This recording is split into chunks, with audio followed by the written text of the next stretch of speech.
창세기 33장 12절에서 30절. 야곱의 독립. 야곱은 형인 에사우를 떠나서 독립하려고 합니다. 야곱이 형의 호의를 받아들이지 않는 이유는 여러 가지입니다. 가장 두려운 것은 사람의 마음이 언제 변할지 모르기 때문입니다. 지금은 마음이 누그러져 있지만 언젠가 사소한 일로 갈등을 빚게 되면 묵은 감정이 올라와서 피를 보는 일이 생길까 염려한 야곱은 형의 영역에서 떨어져 독립하고자 합니다. 야곱의 이런 결정은 야곱이 가진 의존성이 상당히 건강한 것임을 알려줍니다. 사람은 누구나 의존성을 갖습니다. 그런데 의존성은 두 가지가 있습니다. 병적인 의존성과 건강한 의존성. 병적인 의존이란 유아가 엄마에게 기대듯이 누군가가 전폭적으로 애정을 보여주고 엄마처럼 전능한 존재가 자신의 문제를 즉각 해결해 주기를 바라는 것입니다. 이런 사람들은 대개 어린 시절 엄마와의 애착 관계를 충분히 형성하지 못해서, 즉 엄마로부터 정서적인 보살핌을 받지 못하거나 치명적인 거부를 당하여서 그런 것입니다. 이런 사람들은 다른 사람들이 끊임없이 자기 곁에 있어주기를 바랍니다. 너 없이는 살 수 없어 하면서. 그러나 관계가 끝나면 미련 없이 다른 상대를 찾아서 떠납니다. 억압된 의존성의 방향이 바뀌는 것입니다. 이렇게 병적으로 의존하는 상태는 서로에게 위험한 관계입니다. 이런 관계에 고착이 되면 내면의 좋은 성향을 발전시킬 수 없고 성장하기도 어렵습니다. 이런 사람들은 좌절을 맛보고 자신이 홀로 세상에 버려진 느낌을 받아들여야 심리적인 독립을 하게 되는 첫걸음을 가지게 되는데, 두려움 때문에 늘 뒤로 주춤거리면서 살아갑니다. 야곱은 의존성이 강한 사람이었습니다. 그러나 혹독한 세월이 그를 건강한 의존성을 가진 사람으로 만들어서 형의 그늘을 떠나서 자기만의 세상을 만드는 지도자가 된 것입니다. 성격이란 무엇인가?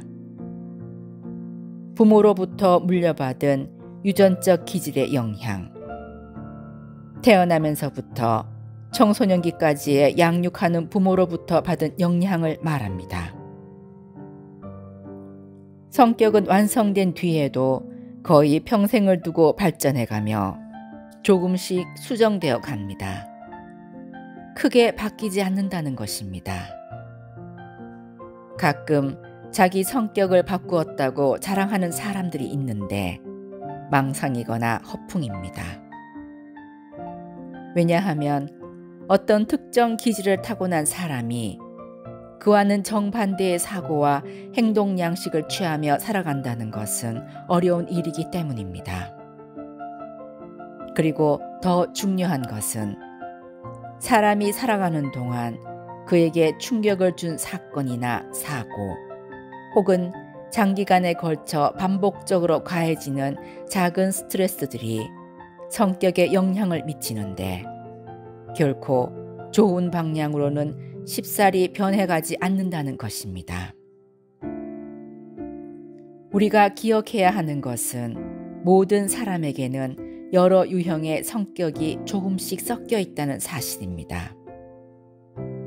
즉, 인간의 성격적 요소들을 인위적으로 분류해내어 누구는 무슨 유형이라는 식으로 말하는 것은 학문적이고 편의적으로 인간성에 접근해가는 수단일 수 있지만, 사람의 성격을 올가매는 위험성도 같이 가지는 것이기에 조심해야 합니다. 그럼에도 불구하고 굳이 정신과적 관점에서 기본 성격 경향을 알아내려고 노력하는 것은 그 사람의 성격적 특징 안에 장차 살아가야 할 인생 여정이 함축되어 있다고 보기 때문입니다. 모든 사람들의 마음속에 모든 감정들이 잔잔하게 숨어 있지만 어느 것이고 특별히 요동치는 것이 있다면 그 요동치는 요소에 의한 장애와 질병의 가능성을 예측하기 위해서만 사용되어야 한다는 것입니다. 성장하는 동안 거의 고착화되어 어쩔 수 없는 것이 자신의 성격이라 할지라도 그 성격 때문에 사회생활에 지장이 많이 초래된다면 그것을 순화시키는 노력은 당연히 해야 합니다. 그러나 그것이 심한 자기 부정으로 이어져서는 안 됩니다. 왜냐하면 자신의 신체를 부인하면 현재의 자신보다 더 나은 미래의 나를 꿈꿀 수 없기 때문입니다. 있는 그대로 자신을 받아들이지 못하는 사람들은 스스로 부정적이고 파괴적인 메시지를 자신에게 보냅니다. 그래서 긍정적이 되기는커녕 눈치꾸러기, 신경과민 증세에 빠지는 것입니다.